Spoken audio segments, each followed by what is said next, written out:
Assalamualaikum warahmatullahi wabarakatuh. Ketemu lagi dengan saya untuk mata kuliah entrepreneur kali ini di pertemuan sekarang. Di sini kita melanjutkan pertemuan sebelumnya. Hari ini kita akan membahas tentang membangun mindset wirausaha, kemudian berpikir kreatif, kemudian langkah-langkah menjadi wirausaha juga nanti akan saya sampaikan di pertemuan hari ini.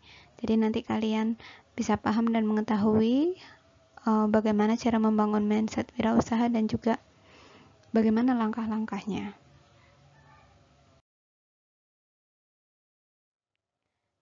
Dalam entrepreneurial mindset, itu ada dua faktor yang sangat penting dalam kita memulai sebuah usaha yang baru. Pertama itu ada skill dan mindset entrepreneur. Nah, mindset entrepreneur ini memang sangat penting dalam seseorang menjalankan sebuah bisnis. Karena dengan mindset entrepreneur, seseorang akan termotivasi untuk selalu produktif dan melakukan inovasi-inovasi baru untuk menciptakan peluang usaha yang tentu saja menguntungkan.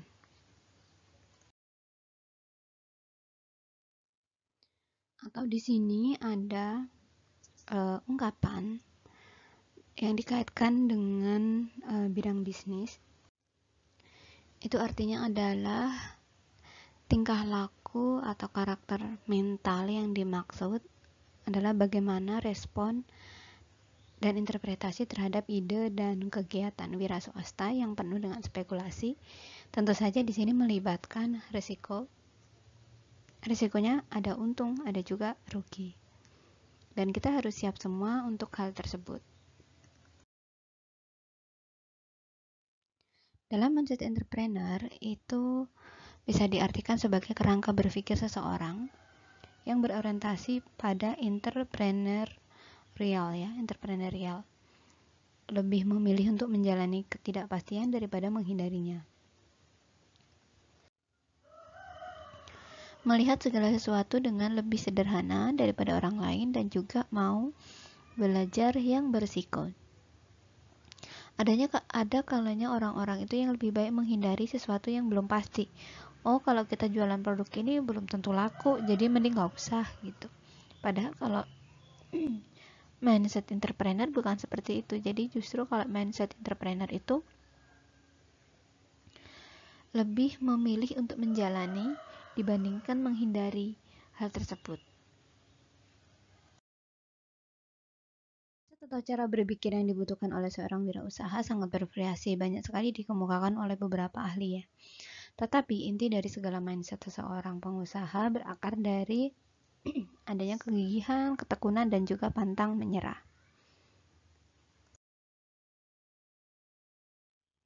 Dalam mindset wirausaha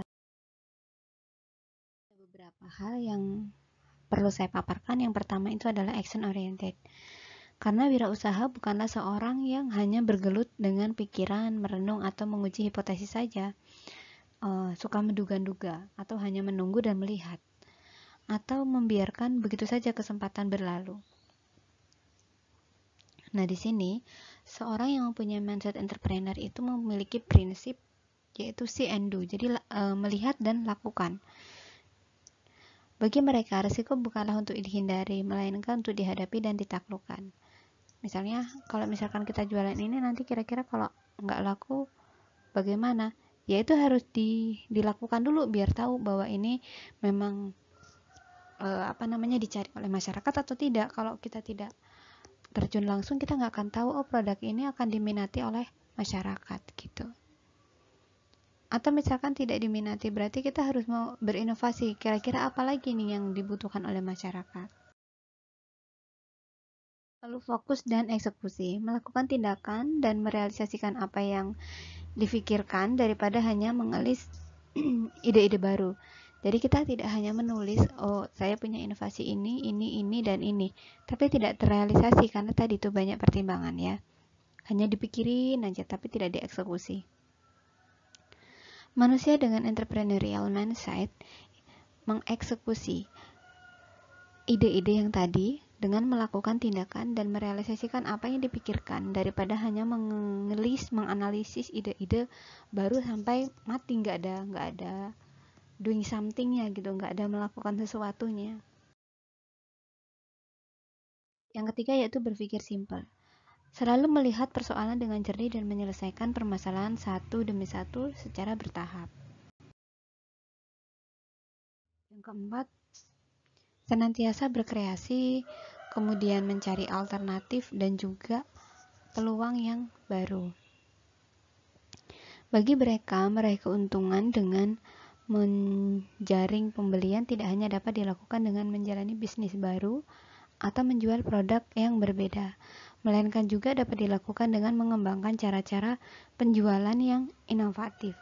Mereka juga selalu belajar hal baru atau open-minded dan terbuka terhadap cara-cara baru.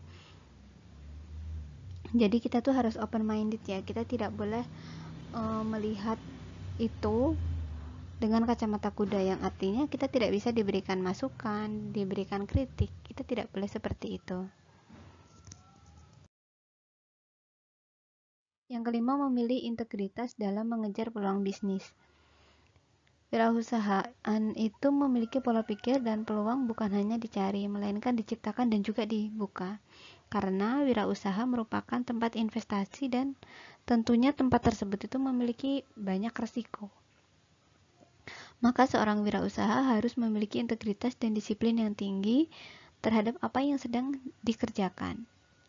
Wirausahawan yang sukses bukan pemalas atau penunda pekerjaan. Kalian bisa lihat seorang yang sukses dalam berwirausaha pasti bukan orang yang kerjaannya hanya tidur, terus main game yang memang tidak menghasilkan sesuatu gitu. Tidak seperti itu. Mereka tidak akan menunda-nunda pekerjaan dan juga bermalas-malasan. Mereka ingin pekerjaannya menjadi lekas selesai dan apa yang dipikirkan dapat dijalankan segera. Dan waktu amatlah berharga bagi mereka, karena apa yang menjadi peluang pada suatu waktu belum tentu masih menjadi peluang di lain waktu. Sekali kesempatan itu hilang, maka belum tentu ia bisa kembali lagi dengan kesempatan yang sama. Kemudian yang keenam yaitu mengambil peluang terbaik, potensial dan juga menjanjikan. Mereka sangat adaptif sehingga mampu melakukan perubahan arah, mengikuti peluang dan yang paling potensial dan juga terus mencari cara terbaik untuk mewujudkannya.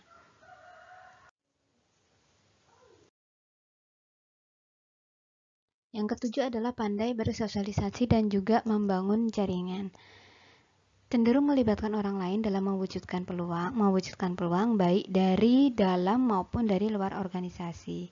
Dan mereka menjaga dan juga menciptakan relasi hubungan dengan partner daripada bekerja sendirian. Jadi, seseorang yang mau menjadi seorang wirausahawan yang sukses itu dia harus bersosialisasi karena dia akan membangun jaringan bisnisnya. Tidak hanya bekerja dengan dirinya sendiri, ya. Adapun cara mengembangkan pola pikir seorang wirausahawan, yang pertama adalah mengembangkan mindset positif wirausaha. Jadi mindset atau pola pikir yang positif itu akan memberikan motivasi hidup yang kuat untuk mencapai sesuatu dan juga akan membuat pribadi menjadi tidak mudah menyerah, lebih mensyukuri hidup dan tentu saja menjadi lebih bahagia. Seorang individu dengan mindset yang positif maka akan mampu mengembangkan kemampuan dirinya dan dapat berpikir secara luas dan dalam, serta lebih fokus dalam menjalankan segala kegiatannya. Cara berpikir dan sikap seperti ini sangat kondusif bagi datangnya kreativitas, inovasi, dan lebih mudah membangun semangat serta kegigihan dalam menjalani usaha. Dunia ini penuh risiko, maka tidaklah mampu seorang entrepreneur dengan mindset negatif membaca peluang dan mengambil risiko yang ada.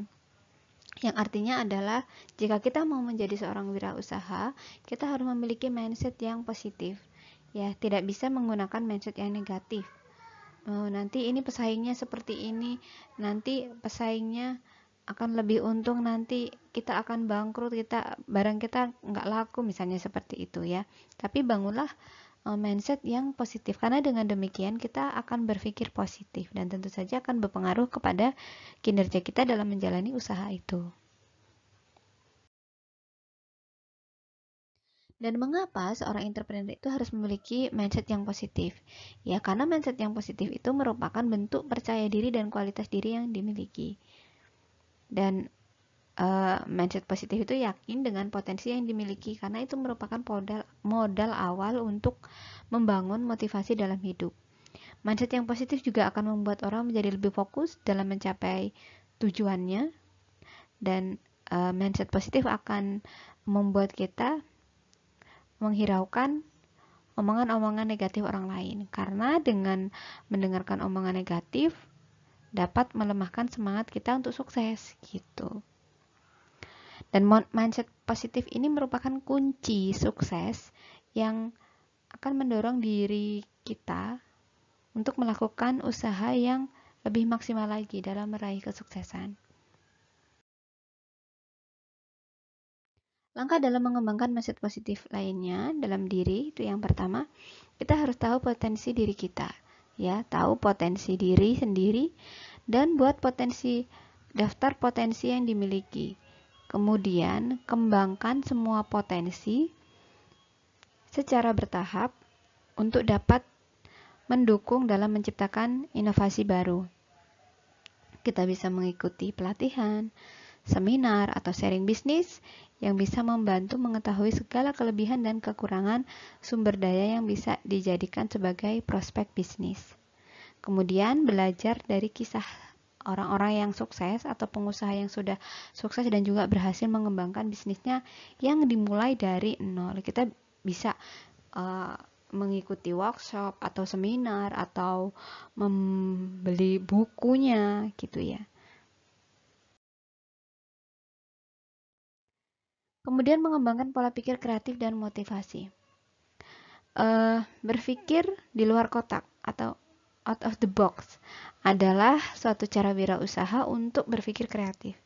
Seringkali saat wirausaha itu kita sulit mendapatkan ide yang kreatif karena wirausaha belum berpikir di luar kotak.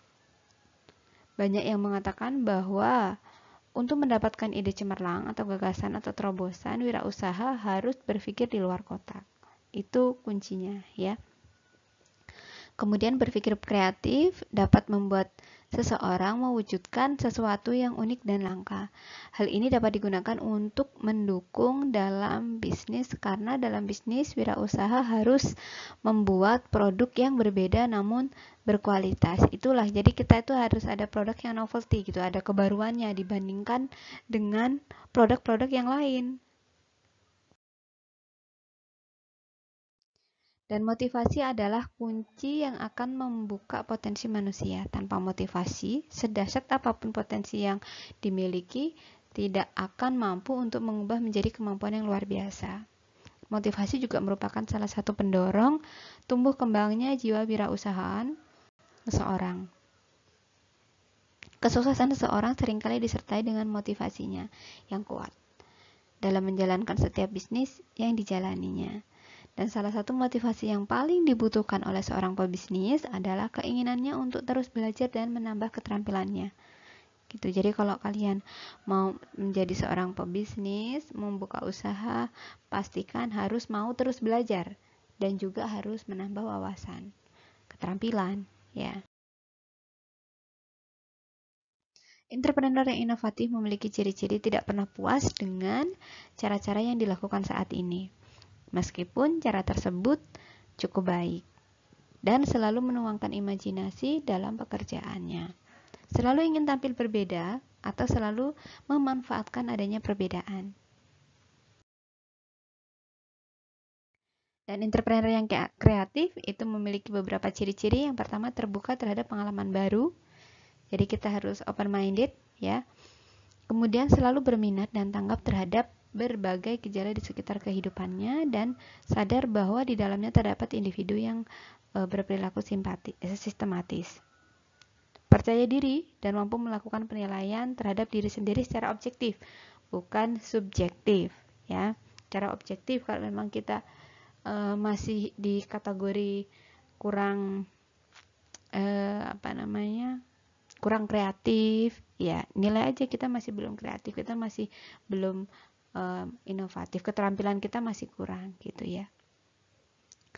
Kemudian memiliki tugas dan tanggung jawab untuk mencapai prestasi tertentu, terlebih-lebih target yang sudah direncanakan atau ditetapkan sebelumnya. Karena sebelum kita menyusun, jadi ada planningnya, kita menyusun sebuah bisnis itu harus kita punya planning ya. Planningnya itu mau produknya apa, seperti apa, dan bagaimana, mulai dari produksinya, pemasarannya, dan lain-lain. Mampu menciptakan imajinasi yang kreatif terhadap berbagai hal baru, bahkan terlihat tidak mungkin. Puas dalam menghadapi masalah dan menyelesaikan keraguan dan inkonsistensinya. Yang keenam yaitu memiliki kecerdasan yang baik dan bertindak energik atau semangat.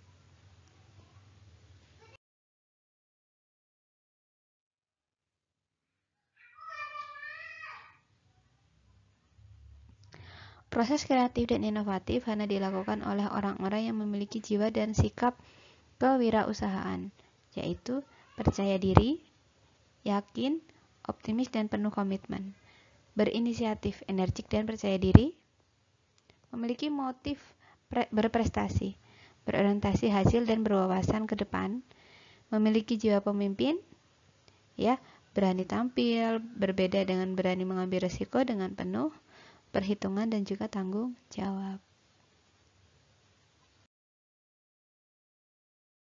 Yang ketiga yaitu menghindari pola pikir yang negatif. Hal-hal yang negatif itu harus dihindari ya.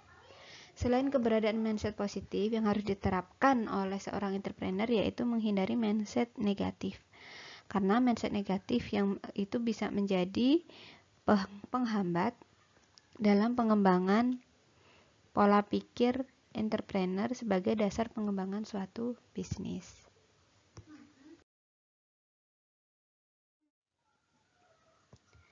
Untuk menghindari mindset negatif, hindarkan pada pandangan bahwa mencari keuntungan dan kekayaan adalah sifat rakus. Karena memang pada kenyataannya, salah satu tujuan dalam melakukan sebuah bisnis adalah meraup profit sebanyak-banyaknya. Dengan modal sekecil-kecilnya, itu prinsip ekonomis ya. Hal ini menjadi mindset negatif karena ada pihak yang menghalalkan segala cara untuk bisa mendapatkan keuntungan sebesar-besarnya walaupun dengan cara yang tidak jujur atau merugikan pihak lain. Tetapi hal ini tidak menjadikan bahwa semua keuntungan dan kekayaan adalah sesuatu yang buruk juga gitu.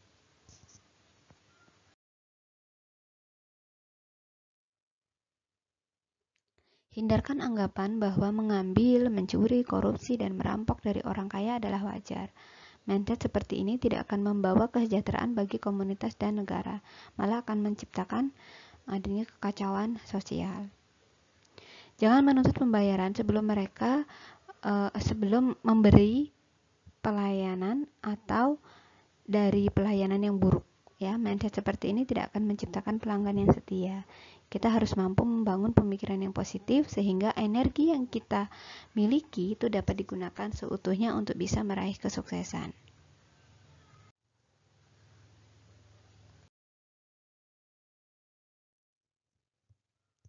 Entrepreneur andal memiliki ciri-ciri dan cara sebagai berikut. Yang pertama yaitu percaya diri dan mandiri yang tinggi untuk penghasilan dan keuntungan melalui usaha yang dilaksanakannya.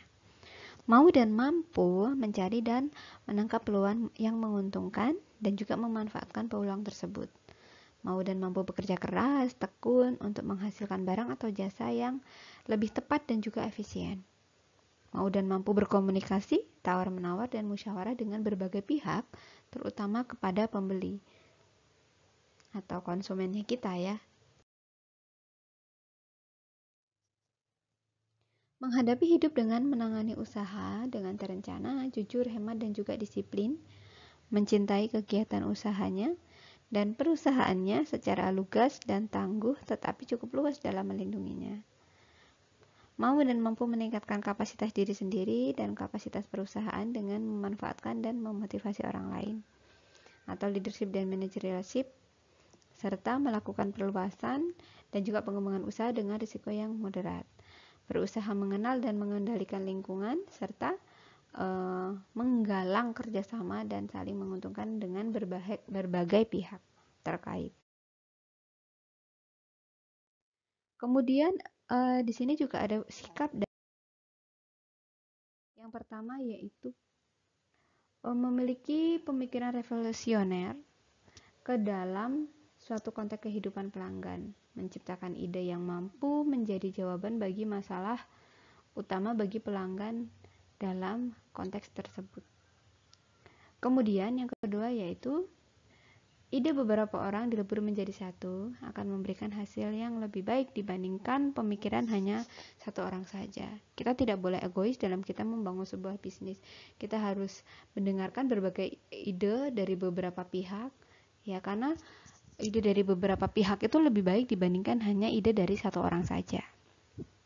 Yang ketiga yaitu bereksperimen, merupakan tindakan nyata untuk memilih dan memulai proyek ide secara nyata, namun dalam skala yang masih kecil, berbeda dengan analisis dan forecasting yang hanya merupakan perencanaan. Yang keempat yaitu upaya yang dilakukan seseorang untuk terus mengembangkan entrepreneurial mindset-nya adalah secara rutin menggunakan waktu-waktu tertentu untuk berimajinasi, berkreasi, supaya ide-ide baru itu dapat muncul kemudian dituangkan dalam produk atau jasa yang kita jual.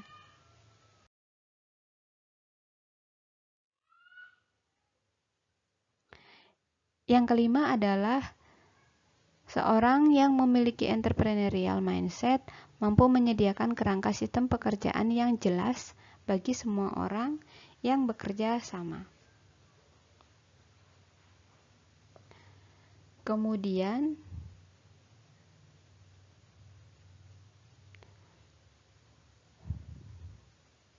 seorang entrepreneur harus mampu memilah tugas mana yang perlu atau tidak perlu untuk dilakukan, mana yang bersifat segera atau bisa ditunda, atau urgensi. Yang urgensi itu yang mana, itu berarti yang harus dikerjakan lebih dulu gitu ya. Yang ketujuh, entrepreneurial mindset dapat terus dikembangkan dengan cara menggunakan ukuran atau batasan untuk setiap persoalan. Yang kedelapan, biaya akan kegagalan tersebut yang masih dikontrol. Seorang entrepreneur harus memiliki kalkulasi talking mindset ya, calculated risk talking mindset, meminimalisir biaya kegagalan, bukan meminimalisir jumlah kegagalan. Itu nanti kita akan belajar ya kan. Berikutnya adalah langkah-langkah memulai wirausaha. Yang pertama yaitu pilih bidang usaha yang kita minati dan memiliki hasrat dan pengetahuan di dalamnya. Poin ini memang sangat penting membantu seorang mahasiswa yang cenderung memiliki keinginan tinggi sekaligus kadang mudah jenuh ya, gampang jenuh gitu. Tidak mudah memang, akan tetapi di sini kalian bisa mencobanya, terutama jika kita sudah lama dan terbiasa berada dalam zona aman. Kita kadang males mau bergerak, udah mager gitu ya. Seringkali kesibukan kerja membunuh insting kita untuk berkreasi maupun mengasah minat dan kesukaan yang mampu mendatangkan uang. Jika kita telah menentukan minat, maka segeralah asah pengetahuan dan perbanyak bacaan, serta keterampilan mengenai bidang usaha yang hendak kita tekuni. Yang kedua yaitu perluas dan perbanyak jaringan bisnis dan juga pertemanan. Seringkali tawaran-tawaran peluang bisnis dan dukungan pengembangan bisnis datang dari rekan-rekan kita di dalam jaringan tersebut. Namun kita juga tetap harus hati-hati karena tidak pernah ada yang namanya makan siang gratis. Siapapun itu, kita harus tetap berhati-hati dan mempersiapkan akan datangnya hal-hal yang tidak terduga ya. Hal ini juga sejalan dengan prinsip pebisnis ya. Uang tidak mengenal tuan. Bisa saja hari ini kita dapat big boss, namun esok lusa kita bisa menjadi pengangguran karena didepak atau dikeluarkan sebagai seorang oleh karyawan sendiri yang bekerja sama dengan partner bisnis kita atau sebagai investor kita. Yang ketiga yaitu pilih keunikan dan nilai unggul dalam produk atau jasa kita. Kebanyakan orang memang tidak sadar untuk memulai bisnis, terjebak pada fenomena banting harga. Jadi harganya semuanya diturunkan. Padahal harga itu bukan segalanya, gitu ya.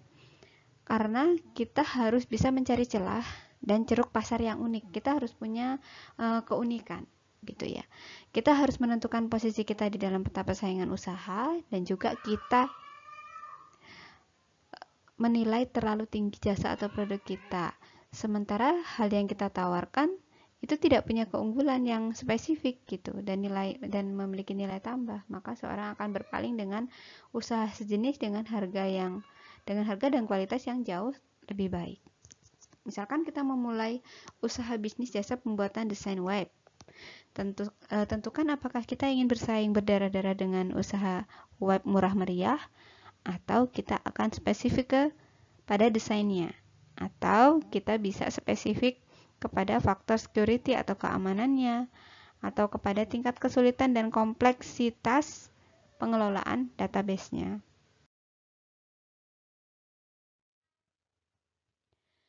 Kemudian yang keempat adalah jaga kredibilitas dan brand image. Seringkali kita ketika memulai berusaha melupakan faktor nama baik, kredibilitas dan pandangan orang terhadap produk atau jasa kita. Padahal ini paling penting dalam berbisnis. Mengulur-ngulur pembayaran kepada supplier atau meminjam modal adalah tindakan yang sangat fatal, ya, tidak boleh dilakukan itu. Dan berakibat kepada munculnya nama kita di dalam daftar hitam jaringan bisnis usaha yang kita tekuni. Misalnya, salah satu usaha bisnis seringkali bertindak arogan dan juga mengabaikan keluhan para pelanggannya. Padahal bukan hanya sekali dua kali orang-orang itu komplain ke kita. Maka akibatnya kita akan kehilangan pelanggan yang tentunya hal ini nyata akan terjadi dan bahkan kehilangan pasar potensial dan pangsa pasar yang dikuasainya.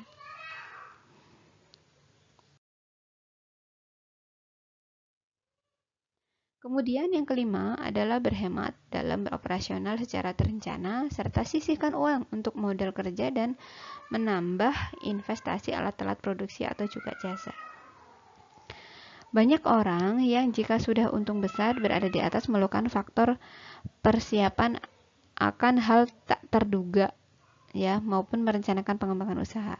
Padahal bisnis adalah sama dengan hidup, harus selalu bertahan dan juga berjuang. Banyak pengusaha dan perajin kita ketika sudah kebanjiran order dan menerima banyak uang, malah mendahulukan membeli mobil mewah, membeli mobil sport, ataupun jalan-jalan ke luar negeri, dan lain-lain gitu ya. Tentu saja hal ini sangat salah kaprah. Namun akan lebih baik jika keuntungan itu disisihkan untuk laba, ditahan, dan juga menambah modal kerja. Dengan demikian, maka usaha bisa berkembang dan mendapatkan kepercayaan dan pinjaman modal dari bank dengan lebih mudah karena kita dipercaya oleh pihak bank mampu mengelola perusahaan secara profesional. Sebaiknya, untuk keperluan sehari-hari, pemilik perusahaan mencadangkan alokasi dana secukupnya saja ya untuk biaya hidup dan keperluan pribadi dalam bentuk gaji tetap atau gaji tetap komisaris atau pemilik. Atau disisihkan sebagian saja dari laba tahunan namun jangan mengganggu arus kas perusahaan untuk kepentingan pribadi yang tidak ada urusannya dengan produktivitas usaha. Jadi kalau misalkan kita mau membeli sesuatu atau mau membahagiakan diri, kita jangan utak-utik dana-dana yang berada di perusahaan. Kita bisa pakai gaji kita, ya, kita bisa pakai honor yang memang kita dapatkan sesuai dengan porsinya kita sebagai komisaris atau sebagai pemilik, gitu. Baik, mungkin itu saja yang dapat saya sampaikan. Semoga mudah dipahami. Selamat belajar. Saya akhiri. Wassalamualaikum warahmatullahi wabarakatuh.